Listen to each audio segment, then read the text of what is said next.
All right. Welcome to week 14. We have officially reached the tail end of the semester. So we are moving on to our final major topic of this course, which is business reports.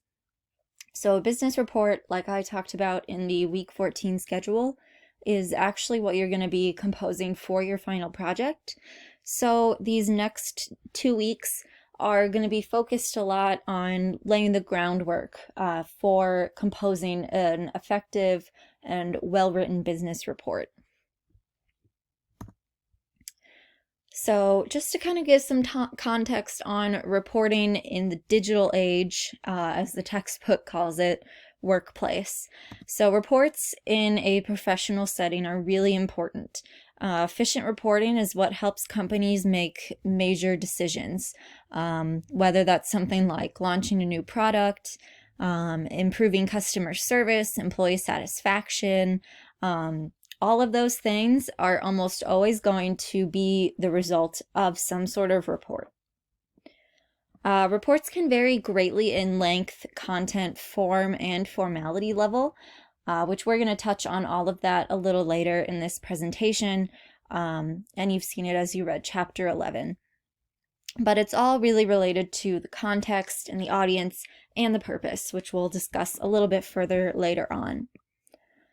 But despite those variations, every report you come across or every report you compose is going to have one or more of these purposes: to convey information, to answer questions, or to solve problems. So a report could be doing all of those things, could just be doing one or two, but one of those purposes is always going to be at play in any report. So kind of unpacking those basic report functions. There are two major kinds of reports. So any report is going to fall into one of these categories. And the first is an informational report. So an informational report just presents data without analysis or recommendations. So you're not giving the reader any kind of idea of sort of what to do with this information, what to think about it. You're just straight up laying out your findings and laying out the facts, any research you found, things like that. Informational reports, some examples of these could be documents like monthly sales reports, progress reports, and government compliance reports, things that are just really objective and just kind of lay out information. A lot of times you'll see like bullet point lists in informational reports. They're just very direct. Analytical reports, on the other hand, that's the other major type. These present data or findings like the informational report, but it also includes analyses and conclusions. So the difference between an analysis and a conclusion is the analysis is just going to kind of be an explanation of what you found. So the results of your research, the results of some sort of study, and a conclusion is going to be what should be done with those findings, what should be done about those findings. These can also include recommendations, and that's going to be pretty typical of a report that is asked of you from some sort of boss, supervisor. You're going to take that analysis and those conclusions and then act on what you believe should be done based on your findings. So say you're writing a report to solve some sort of problem in the workplace, you're going to propose possible solutions to solve that problem. But we'll dive into that a little more further on. Analytical reports also may intend to persuade readers to act or change their beliefs.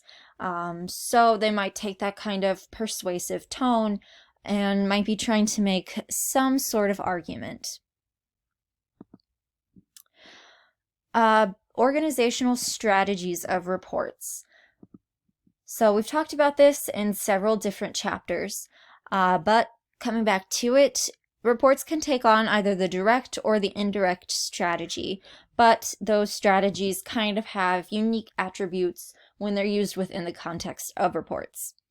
So the direct strategy for reports, reports that use that strategy place the purpose for writing close to the beginning. Informational reports are typically really direct, just because they were probably requested. A lot of times informational reports are something that's really routine. Say some kind of thing you would type up every month in the workplace. So for something like that, you wouldn't necessarily need to convince your reader of anything or introduce the topic. They already know exactly what's going on. Analytical reports can be direct, especially when readers are supportive or familiar with the topic. So a lot of busy executives or employees kind of prefer this strategy because it gives them results of a report right away. They don't have to wade through any other information. The indirect strategy, on the other hand, reports that use that strategy include the conclusions and recommendations at the end.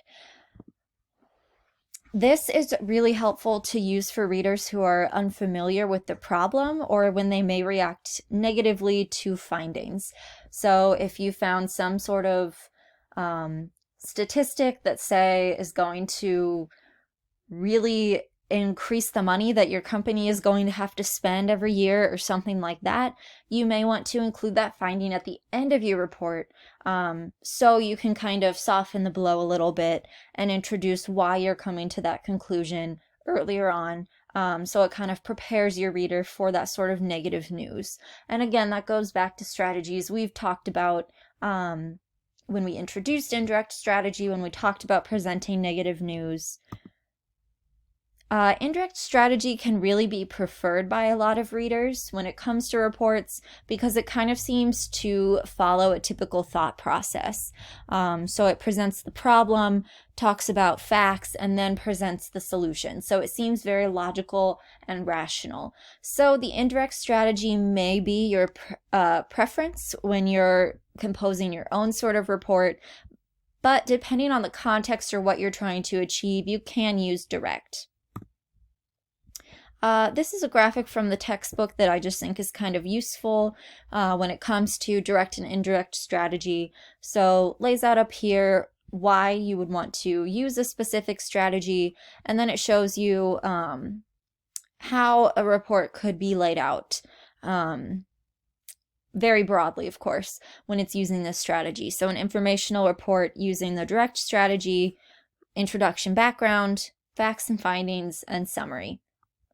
Analytical report, introduction or problem, conclusions, recommendations, facts and findings, discussion, analysis. An indirect strategy, an analytical report would introduce the problem, facts and findings, discussion, and then conclusions and recommendations. So we talked at the very beginning of this presentation about the fact that reports can really differ when it comes to levels of formality. So this is a table, and this content appears in the textbook as well. When you might want to use informal or formal writing styles. So here you see, I'm not going to read through the entire thing, but this is really useful to go back to. So informal, you would use that for things like short routine reports, so things you turn in really regularly to people you're really familiar with and you have a working relationship with. Things like internal announcements, again, you're really familiar with your audience. It's pretty routine to receive that sort of document. Then formal would be things like lengthy reports, research studies, things that maybe fall more into a bit of an academic category. Then overall effect, informal, it's more friendly, it's casual. Formal is really going for that sense of professionalism, a certain amount of distance between writer and reader. And then some writing style characteristics. This is stuff we've kind of touched on before. Informal, you can use more first-person pronouns, so I and we, use of contractions, whereas formal, you'd want to use third person, absence or very little use of contractions, And no editorializing, so no putting in your opinion, no kind of telling stories, things like that. So again, this table is just kind of useful to go back to when you're thinking about making your own report or any report in the future, what kind of language you might want to use based on your purpose, who this piece is going to, what the content of the report is, and things like that. So typical report formats, like everything else, the format of a report really depends on the length, topic, audience, and purpose. So when you set out to create a report, start doing your research and things like that, you may not necessarily know straight away what kind of format your report is going to take. It might be something that you kind of figure out along the way, and that's okay. Again, format of a report depends on its length, topic, audience, and purpose. Some typical formats that you'll see, though, digital formats and PDF files, pretty standard typed up documents, digital slide decks, so PowerPoints, Google Slides, infographics.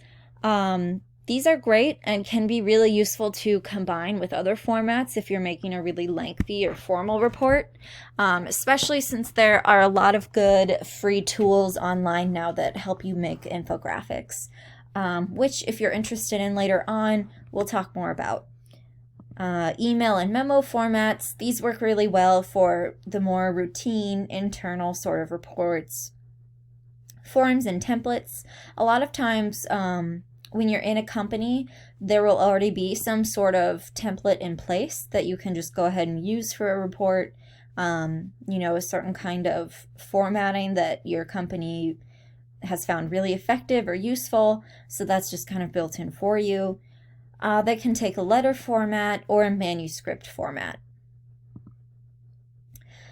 So moving into actually kind of composing a report. The textbook recommends applying the 3x3 writing process to contemporary reports.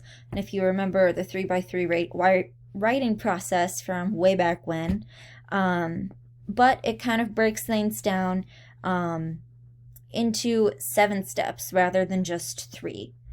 And we're going to talk further through all of these, but right now we're just going to list them.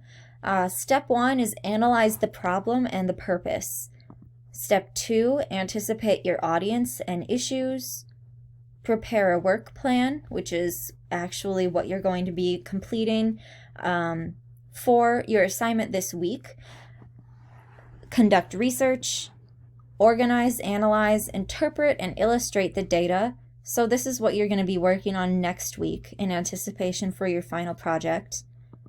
And then for your final, so during finals week, and probably within the days leading up to finals week, you're going to be working on these 6th and 7th steps, and that's composing the first draft, editing, proofreading, and evaluating. So breaking down step 1, since these first 3 steps are really what you're going to be focusing on this week. That's what we're really going to be focusing on in this presentation.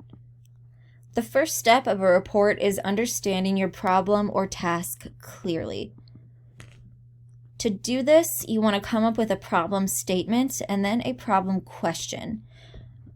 So by problem statement, you want to really write down clearly and specifically what task you're trying to take on.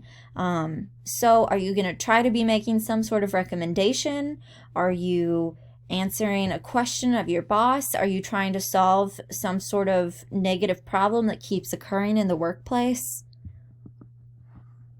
So the textbook has an example of a woman named Emily who works for a company called FarmGen, and her task is to decide what to do about her company's contract with a leasing company that's up in 4 months for cars. So her company sends out sales representatives, and currently the company leases cars, but since the contract is up within 3 months, she needs to decide whether she wants to sort of continue with that or take some sort of new path when it comes to transportation. So her problem statement is the leases on all company cars will be expiring in 3 months. FarmGen must decide whether to renew them or develop a new policy regarding transportation for sales reps. Expenses and paperwork for employee-owned cars seems excessive. So this is just laying out the problem on the table, condensing it into a few sentences so it's really straightforward and she has a clear idea of what she's trying to attack. And then from the problem statement, you want to create a problem question. So you know what you're trying to do, but you want to further define the problem by turning it into a question that you can answer. And this can be a really nice jumping point for research. So Emily boiled down her problem statement into this question. What plans should FarmGen follow in providing transportation for its sales reps? So here she details the problems. So should they continue to lease? Should they develop a new policy? So her question is just, what plan should we develop? Once you have your problem statement and question, you can focus on the purpose of your report. A statement of purpose defines the focus of a report and provides a goal that keeps the project on target. So this could be something like, we're going to recommend a new plan for FarmGen with their transportation policy, or we're going to establish a new dress code in our office, or things like that. So it's that end goal that you can always be keeping in mind and going back to as you move further along in composing your report. In writing a purpose statement, make sure that you're using action verbs. So things like analyze, choose, investigate, compare, justify, establish. The textbook has even more examples of that, but you want to just make sure that it's something you can actually do and act upon. Some statements of purpose can be really straightforward, especially if a report is maybe more routine or informational. So a simple statement of purpose that still uses our example of Emily and FarmGen is to recommend, so have an action verb there, to recommend a plan that provides sales reps with cars to be used in their calls. That's fine, it's simple, it's straightforward, but for some more complex issues, and I would say this one is a bit more complex, you want to make an expanded statement of purpose. And an expanded statement of purpose is going to call for 3 additional factors, and that's scope, limitations, and significance. So what's the scope of your report? What are the limitations of composing your report? And what is the significance of your report? Why is this important? Why are you choosing to look into this now? So with scope, a good question to ask yourself is, what issues or elements will be investigated? This is going to prepare the audience by clearly defining which problem or problems will be analyzed and solved. So we have this really simple statement here. We know that the problem relates somehow to sales reps and cars, but we don't really know the specifics. So by identifying the scope, we're going to really clearly define to the audience what exactly are we looking into when it comes to this relationship between sales reps and cars. Limitations. So with this, you want to ask yourself, what conditions affect the generalizability and utility of a report's findings? What's going to make it more difficult to kind of apply your data to certain situations? What are you not going to be able to accomplish with this report or this research? This further narrows the subject by focusing on constraints or exclusions. The textbook uses the example with Emily by saying that her research is only going to be applicable to sales reps in a certain geographic area. The research she conducts is only really going to be applicable to the workers in the area where she lives and is researching. It's not going to be applicable to someone who lives across the country. Significance. Pretty simple. Why is this topic worth investigating at this time? So if we look at an expanded statement of purpose, again, using that example of Emily, It reads, the purpose of this report is to recommend a plan that provides sales reps with cars to be used in their calls. So we're really explicitly saying what problem we're trying to solve. The report will compare costs for 3 plans: outright ownership, leasing, and compensation for employee-owned cars. So going back to scope, it's telling you exactly what she's going to be examining, what she's going to be studying, what she's going to be explaining to you. It will also measure employee reactions to each plan. The report is significant because FarmGen's current leasing agreement expires March 31st, and an improved plan could reduce costs and paperwork. So telling us why this is important now, why it should matter to us now. The study is limited to costs for sales reps in the Kansas City district. So going into limitations, this is only really going to give us information on sales reps within this geographic area. So it can be really straightforward. You can really almost just kind of take your answers to these questions. So what issues or elements will be investigated, and just lay them out in your expanded statement of purpose. Specificity is key here. This is really going to be helpful not only to your audience, but to you. This is going to help you create a really good launching point for your final project and for any reports you might compose in the future. So next step is anticipating the audience and the issues. So you're obviously going to have a primary audience for your report, but concentrating only on that primary reader is a big mistake, because this report, or whatever report you compose, is likely going to be passed on to a lot of secondary audiences.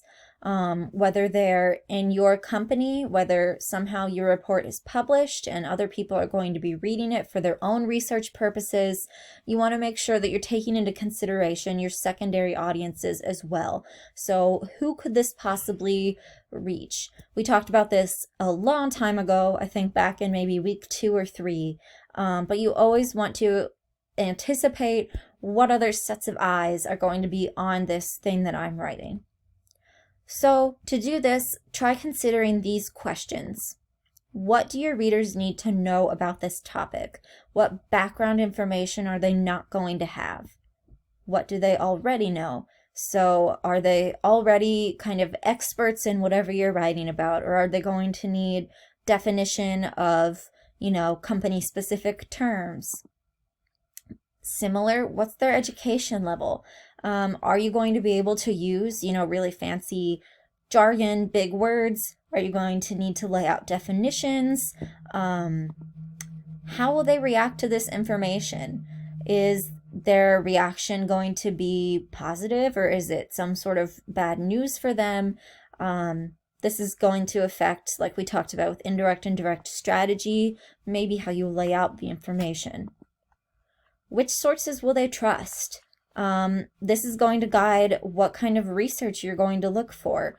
Are they going to be swayed more by sort of testimonials and personal stories told by people? Are they really going to be looking for sort of concrete statistical information? And how can I make this information readable, believable, and memorable? So this kind of goes for any piece of writing. How are you going to get your audience interested? How are you going to keep them interested? Keeping with anticipating the audience and issues, as far as the issues go, you're going to need to do some factoring. So that's breaking down the major investigative problem into sub-problems.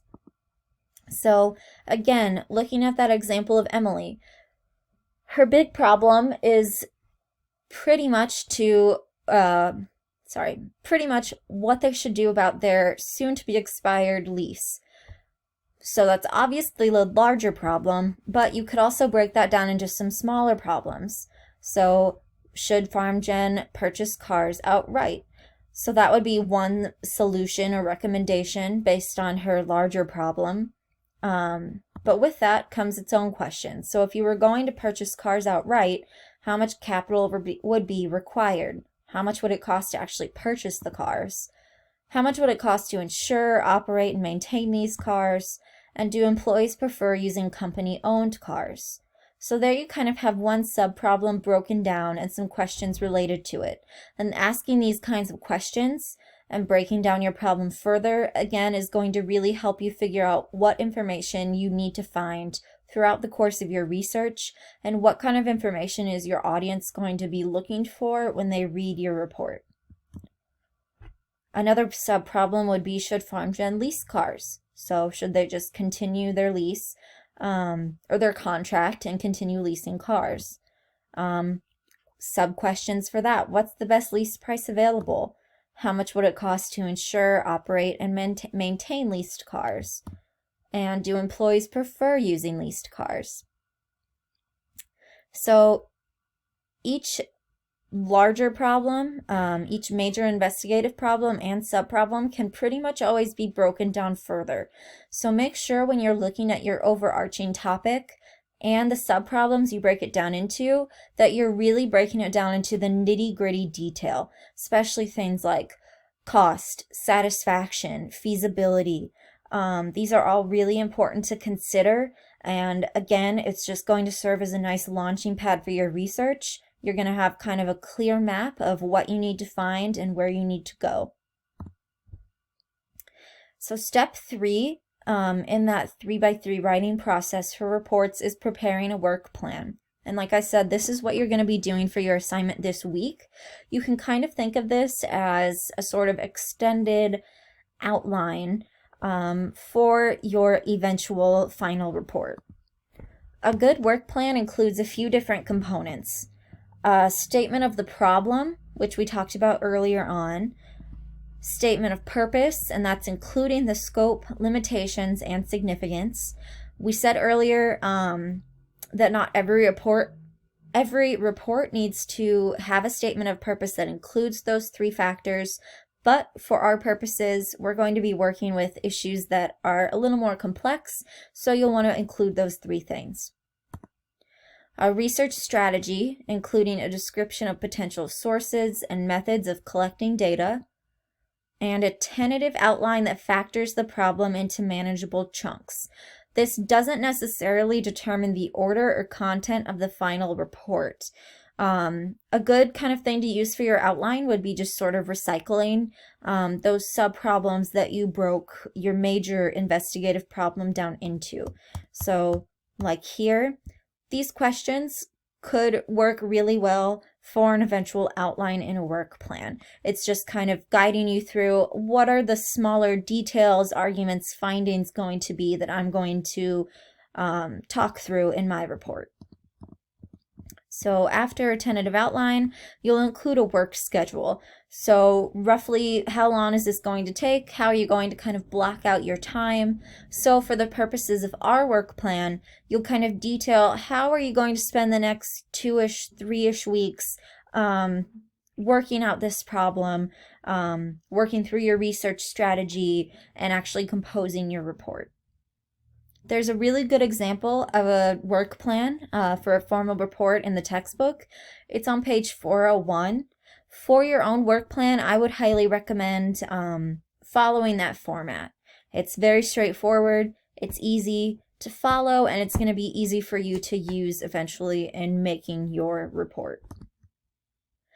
Some tips for preparing a work plan. Start early and allow plenty of time for brainstorming and preliminary research.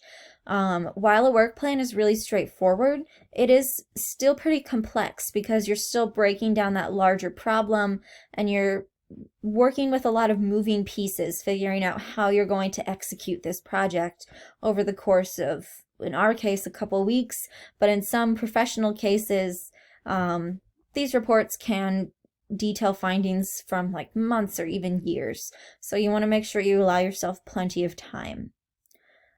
Describe the problem motivating the report.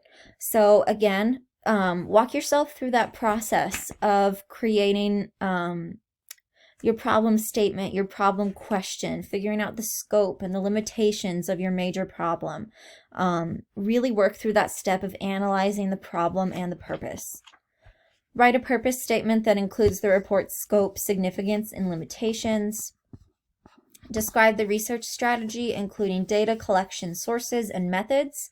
So Don't just say something like, I'm going to go on my computer and use a search engine to find my research. Really talk about where you might go, what strategies you might use. Divide the major problem into subproblems stated as questions to be answered. So similar to what we talked about with that example of Emily, break down each component of your larger problem into as small chunks as you can and design that as questions to be answered, so you kind of know exactly what information you need to provide. More tips for preparing a work plan. Develop a realistic work schedule citing dates for the completion of major tasks. This is really good just to hold yourself accountable. Doesn't have to be extremely specific. You could even do something like, I want to make sure that I have at least 4 sources by this specific date. Things like that. Just kind of milestones to hold yourself to. And review the work plan with whoever authorized the report. So this will be me giving you a grade on your work plan. In a more formal or professional setting, it would be you taking the work plan to, say, a supervisor or your boss, and just kind of getting the okay with them. So talking a little bit about that next step in the process of writing a work report is conducting research. So it's good to ask yourself what kind of research you're going to be looking for. So what kind of data is going to be the most useful for your report? And this is a really useful chart to do that. So are you looking for background or historical, statistical, expert opinion, individual or group opinion, or organizational? So say you've analyzed your audience and you know that they are really going to be swayed by statistical information. So these are good questions for you to ask. So once you find some sort of statistical information, identify or answer these questions. So what or who is the source? How recent are the data? How are the figures derived? Will this data be useful in this form?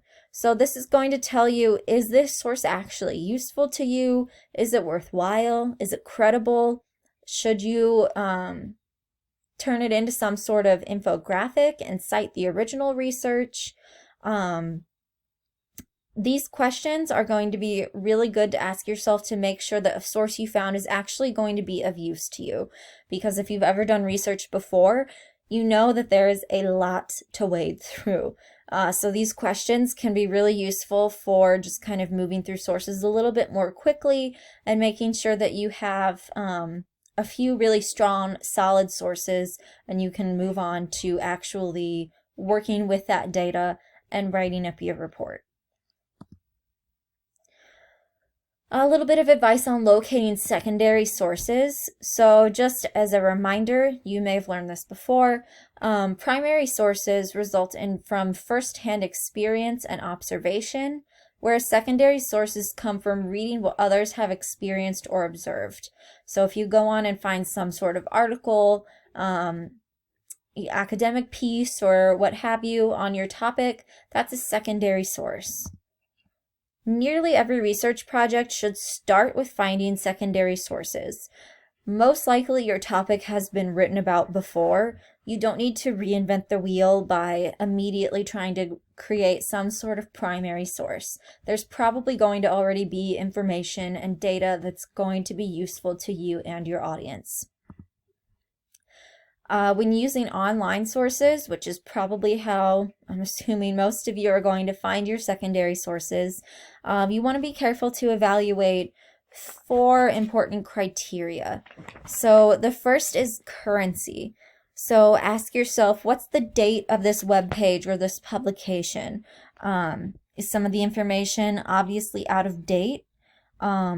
If the information is really time sensitive and the site hasn't been updated recently, the site or the source might not be the best to use, and you might want to look for something that was published a little more recently. Next would be content. So is the purpose of the page or article that you found to entertain? Is it to inform, convince? Does it seem really argumentative or persuasive? Who do you think the intended audience is based on the content or tone? And can you judge the overall value of that content compared to other resources on that topic? So does it seem like it kind of fits with other sources that have been published on your topic? Does it seem like an outlier? If it does, what makes it seem like an outlier, and is that a good or a bad thing? Next, you want to look at authority. So who publishes or sponsors this web page or source that you found? What makes the presenter an expert or an authority? What makes it worth you citing them in your report? And kind of with that accuracy, do the facts you found seem reliable? Is the publication error-free? Do you see any evidence of bias? Things like that. These are all really important questions to consider when you're assessing whether or not you actually want to use a secondary source. And conducting primary research. So the textbook lays out just a few of the most popular methods for this, and the first one is surveys. Surveys are good because they gather data economically and efficiently. They can be really useful in kind of creating statistics or visuals. But it can be hard to incentivize an audience to take a survey, and you can't always control the survey pool. So you aren't totally sure always that a complete audience took the survey. Interviews are really good for getting an expert perspective or sort of a real world perspective on something, especially on topics that haven't been written about much. And observation and experimentation is, in some situations, the only way to collect primary data. So if you're noticing some sort of trend or occurrence in the workplace, often the best way to kind of gather data on that is just observing what's happening in a workplace or what's going on. As far as primary research goes, I understand that this semester it may just not be feasible with the circumstances we're under to conduct primary research. So if you don't end up conducting any, that's okay. I'm not going to dock you or anything. I know it's very hard to go out and observe something or interview someone or something like that. But if it's something you think would be useful to kind of think about and consider, you're more than welcome to include that in your work plan as sort of a hypothetical. So if you wanted to say, if I were doing this project on sort of a larger scale or under different circumstances, I would conduct interviews with this group of people or something like that. But it's not necessarily a requirement. But if you have any questions about that or anything, just let me know. Documenting information. So a lot of times, or pretty much all the time, when you've talked about including some sort of resource or reference in something you've written, you've probably talked about it in terms of citation, which is pretty similar to this. It's just in this context, we're going to call it documenting rather than citing. So as the textbook lays out, the purposes of documentation, pretty obvious one, to strengthen your argument. So using information from reputable sources is going to make you seem more credible. It's going to make it more likely that the reader trusts you or believes you in whatever you're saying. To protect yourself, obviously, against charges of plagiarism, saying where you got your information from, giving people credit is going to protect you from plagiarism. A good one is to instruct the reader. So citing references can help your reader to pursue a topic further and make use of the information themselves. So if you point to some sort of study that you found and you cite in your report and your reader is interested in learning more, your documentation of that source is going to allow them to pursue that source themselves. And simply to save time. So the world of business, as the textbook says, moves really quickly. Words and ideas have to often be borrowed, which is totally acceptable when you give credit to your sources. Most people are going to be really happy to have their ideas and research shared. You just want to make sure that you're giving them proper credit. What to document? So what kind of research, facts, what have you, should you actually provide credit for? another person's ideas, opinions, examples, or theories. So even if you're not necessarily directly quoting some sort of theory that someone came up with, you still want to give them credit. Say something like, according to a theory by Joe Schmo. Yeah. So if it specifically came from another person, find some way to document it. Any facts, statistics, graphs, and drawings that aren't common knowledge, quotations of another person's written or spoken words, and paraphrases of another person's spoken or written words. If you feel a little uncertain on how to properly paraphrase, the textbook has some good examples and advice on that. There are also great resources like Purdue OWL. You can always talk to the Writing Center here at UWM, or you can just ask me. I've obviously made it this far with writing things. I've taught English 102 several times, so I'm really comfortable with this process. If you ever feel uncertain about any sort of documentation or anything, just let me know.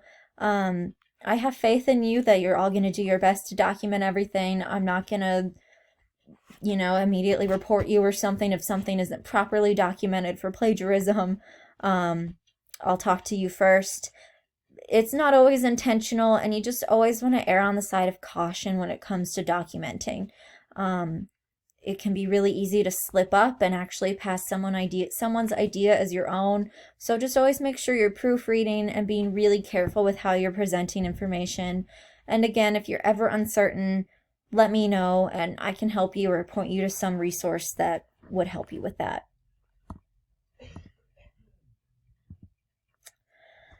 Matching graphics and objectives. So graphics can be a really helpful tool in reports. But when you're developing graphics, you want to decide what data you want to highlight and which graphics are most appropriate given your objectives. So different graphics are going to be useful for different situations and different kinds of data, and you want to make sure that what you're trying to present is being presented as effectively as possible. So the textbook had this pretty useful table of different kinds of visuals you could use and in what situations they're useful. So you can use a table to show exact figures and values, a line chart to demonstrate changes in quantitative data over time, flowchart to display process or procedure. So when you're thinking about displaying data in some sort of visual, you want to make sure that you're really laying out what is the purpose of laying out this data in a visual and what visual is going to work best for that. The textbook does a really nice job of kind of breaking down these different visuals further if you need some more guidance on that.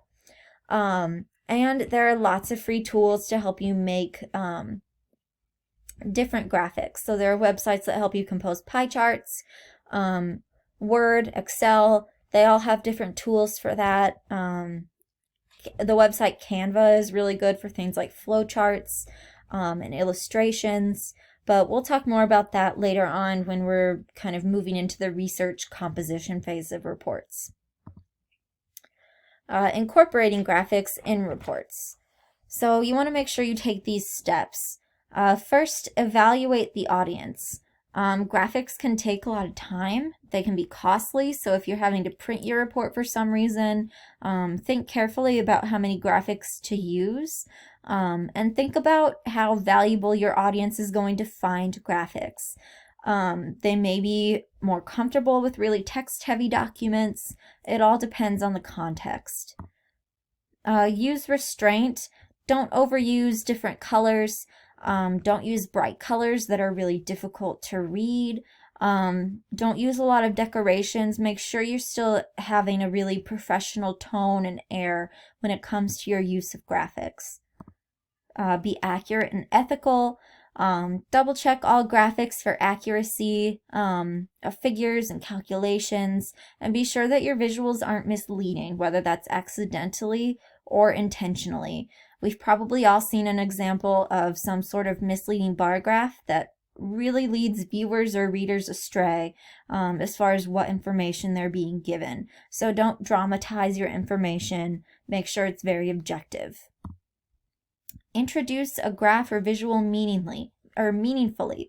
So don't just slap it in there on your document. Explain within your report what the graph is illustrating, why you chose to include it, and why it's useful as far as illustrating the data or your findings.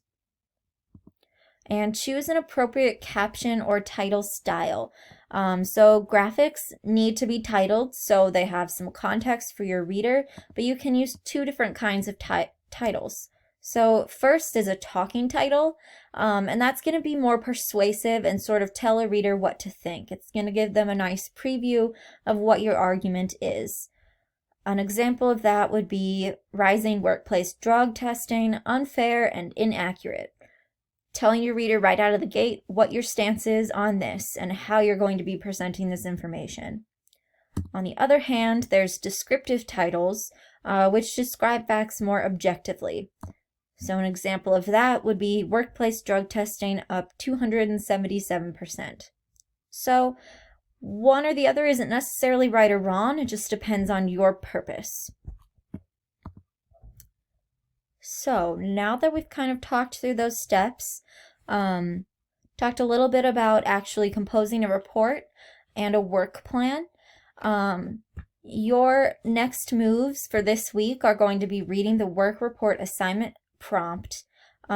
This will relate to your final project, so make sure that you're reading this prompt really carefully.